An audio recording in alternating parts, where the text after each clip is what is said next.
What's up everyone and welcome to another rebuild. The Ash video the other day has definitely started a discussion around that frame, which is exactly what I was hoping to see. So let's continue the discussion about frame builds and how the frames are doing in the current game by checking out our latest prime, Atlas Prime.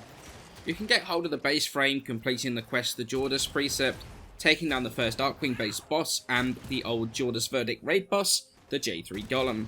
Since Atlas is the newest prime, his relics are readily available, so you can farm him pretty easily. He is a pretty sizable upgrade over the standard frame, so it's 100% worth investing in the prime rather than the standard frame. Stats wise, the prime has the second highest base health in the game, 525 at rank 30, which is huge, especially when you combine that with the third highest armor in the game. When you combine that with his abilities and his double passive, he is one crazy tanky dude. So let's get into those abilities. Firstly, the double passive that he is rocking. The simplest one of these is that while he's on the ground, he is completely immune to knockdown, which when there's a million knockdown units in Warframe is an amazing passive to have, especially when you're going to be in close quarters the entire time. Second passive is simple yet complicated at the same time. Petrified enemies are going to drop shards of rock that will either restore health if you need healing, or build up a skin of rock around Atlas, boosting his armor up to an additional 1,500.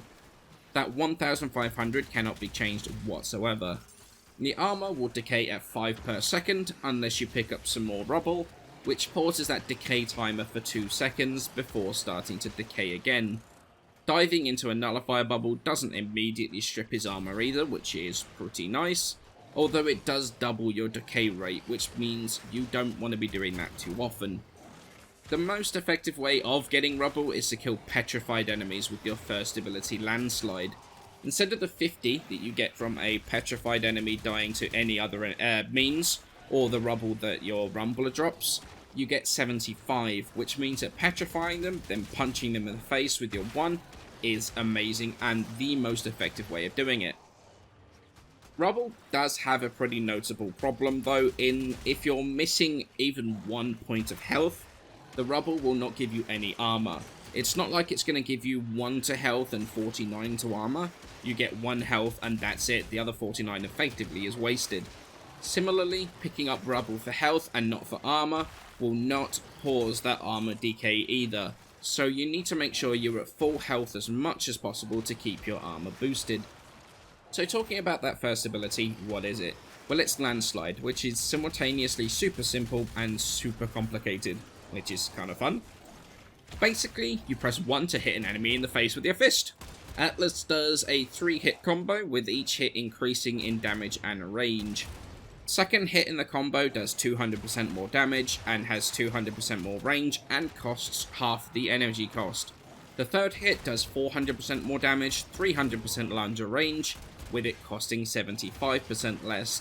Now the combo window is actually separate to the combo counter and is affected by duration, although it cannot drop below half a second, so no matter how much you tank duration, it never will fall below that. So that sounds pretty simple, right?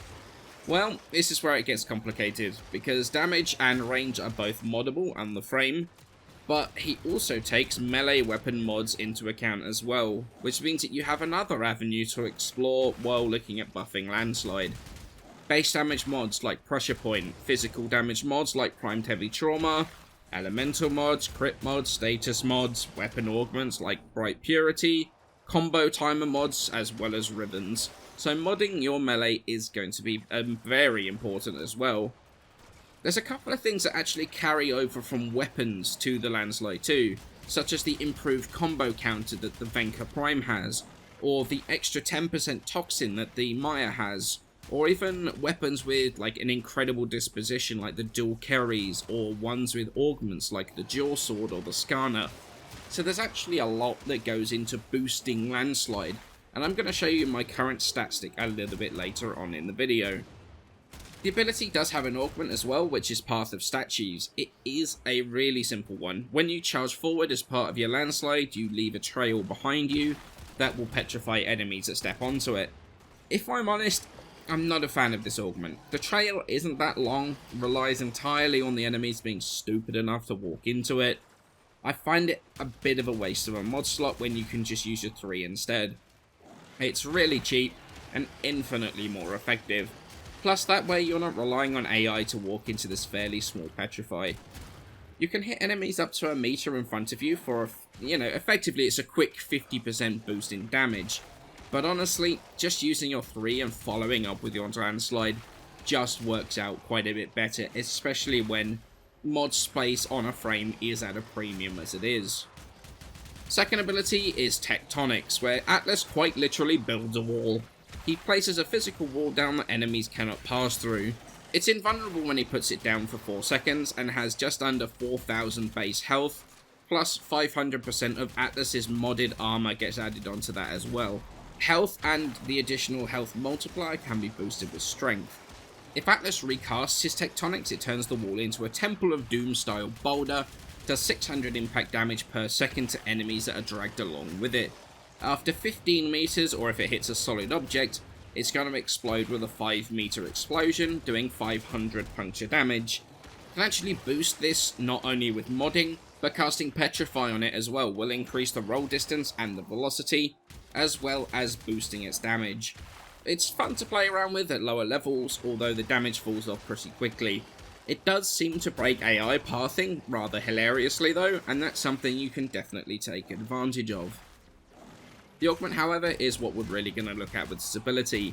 It removes the ability to roll the wall, but allows us to place 3 at once. Super simple augment, but one that actually changes the ability in such a way that we have a build specific to this a little bit later on. It's a specialized build that makes a certain Nightwave challenge so much easier, so stay tuned for that one. Petrify is his third ability. Atlas uses his Medusa Stare to turn all the enemies in a 60-degree cone in front of him to stone for 20 seconds, making them 50% more vulnerable to damage from all sources. And that's, well, just about it really. It's a ridiculously simple ability, although a bunch of his kit revolves around it. It gives the highest amount of rubble for both your health and armor if you kill things with Landslide. It boosts your Tectonics, it heals your rumblers up to full with a single cast. Not really a lot to talk about with the actual ability. It's a fantastic hard crowd control as well as boosting your damage. It's all around a great ability. He has an augment as well, which is Ore Gaze. Enemies that are affected by Petrify will also be scanned into your codex if you need them, as well as enemies killed having a 25% chance to drop additional loot. Makes it an interesting loot generation augment. Unfortunately, it's probably one of the weaker ones, if not the weakest, since 25% base isn't great. Although thanks to the recent reversal of the loot stacking nerf, it does stack with other loot generation things now. I don't really think it's strong enough for a specific build around it if you have access to the other loot frames, although I don't mind it for times such as the release of the Jupiter tile set, where you have a lot of brand new enemies to scan at once. This makes that a lot easier than trying to rely on Helios doing one at a time. His fourth and final ability are his Rumblers. He summons 2 massive rock golems who will run around roaring aggro and punching enemies in the face. Come with 1200 health and 500 armor and do 2000 impact damage per hit. All of which can be increased using strength mods as well as your own health and armor mods, so they can have some absolutely crazy health when they're modded. When you cast the ability, Atlas will petrify everything in a 6 meter radius, so if a sneaky butcher tries to hit him during the cast, they're going to get frozen, which is pretty sweet to be honest. You can recast the ability too, that will cause the Rumblers to explode, dealing 1250 blast damage over 6 meters, and both drop a piece of rubble each. Casting and recasting these during downtimes to refresh your armor, boosting it and stopping the timer can be a very good way of using the recast ability, especially between waves in defenses. Just spamming this a couple of times to boost your armor, stop it decaying, can be a real good use of that recast ability. Titanic Rumblers is the augment for this ability. It trades the 2 Rumblers and the recast ability for 1 giant Rumbler with a taunt that will pull aggro off of you.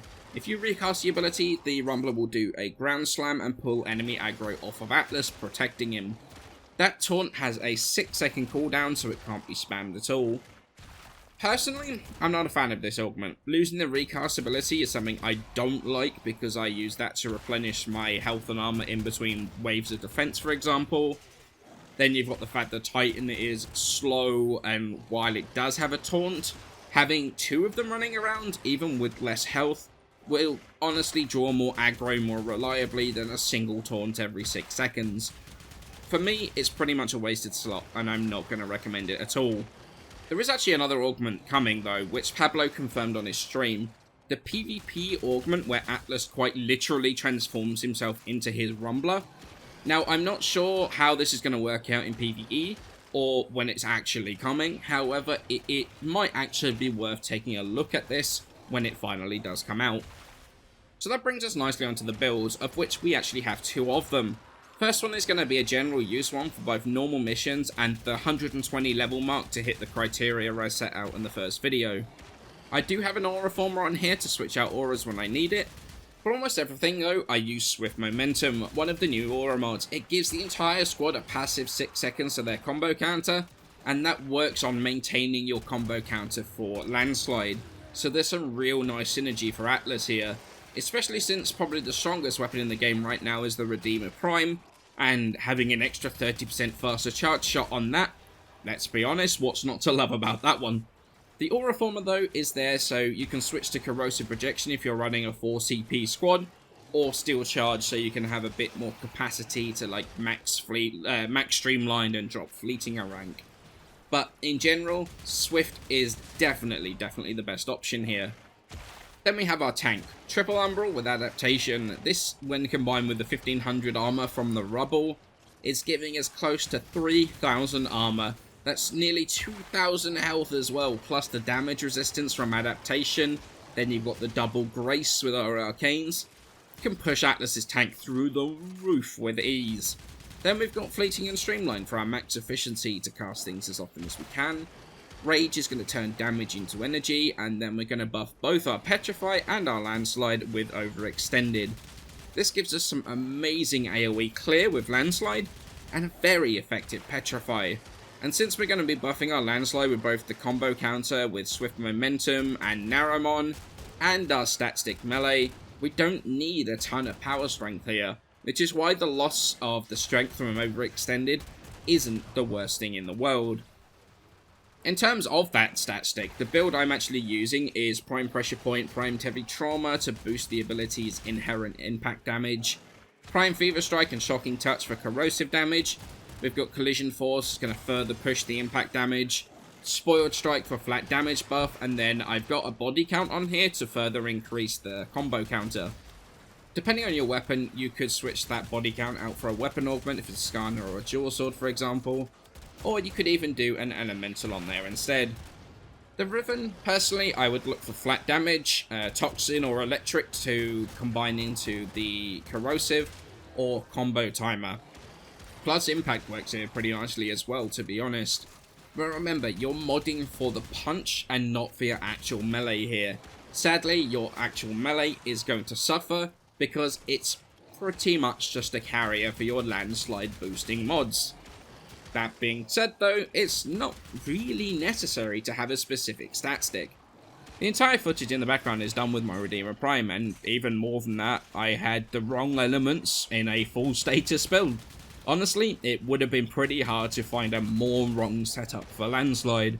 So while stat sticks are absolutely a nice thing to have and will provide a significant buff to Landslide, they are by no means something you can't do without. Second build is the first specialized build of the series, and it's here for the Nightwave Challenge Day Trader, where you need to win 3 rounds of the Index in a row without letting the enemy score at all. Switch out the aura to enemy radar, pretty much mandatory for this. Drop Overextended and Rage for a rank 2 Tectonic Fracture, that's going to give us 3 walls, and then we have an unranked Rolling Guard, which just helps with a little bit of survivability. We don't need to mod for strength to make the health of the wall higher, because thankfully, Warframe's AI hasn't worked out how to shoot the walls yet. Then it's just a case of positioning the 3 walls in such a way that the enemies physically can't get to the point to score. As you can see in this little bit of footage, neither me nor the Revenant are anywhere near the cap point. We are free to kill and score at ease, safe in the knowledge that the enemy literally cannot score. It makes this challenge so easy and is a great showcase of the specialism of this ability.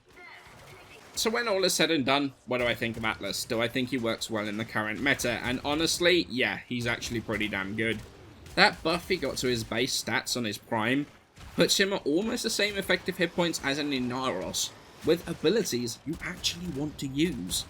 In the footage in the background, like I said in the modding, I was accidentally running a viral Redeemer, which is not the strongest way to run not only the Redeemer itself, but the Landslide either. And I'm still dealing with the trash mobs with ease. Landslide's laughably bad against heavily armored targets. However, you can use that to your advantage. Use the heavy to build your combo. It kills all the squishy units around him, and you can just finish him off with either your guns or your melee.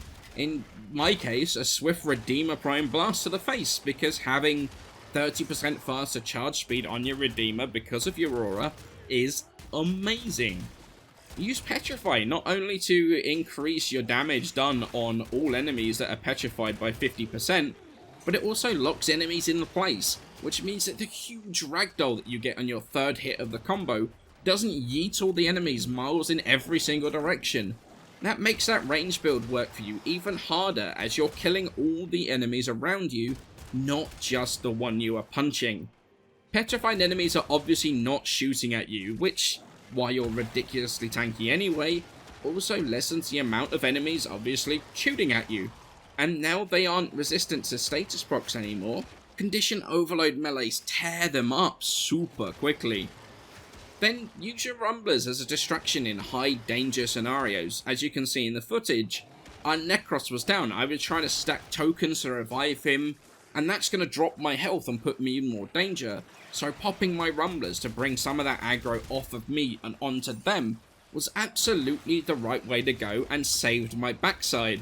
Although, because Atlas Prime is so damn tanky, that was the first time in that entire run that I started needing to use those because I was in danger of dying.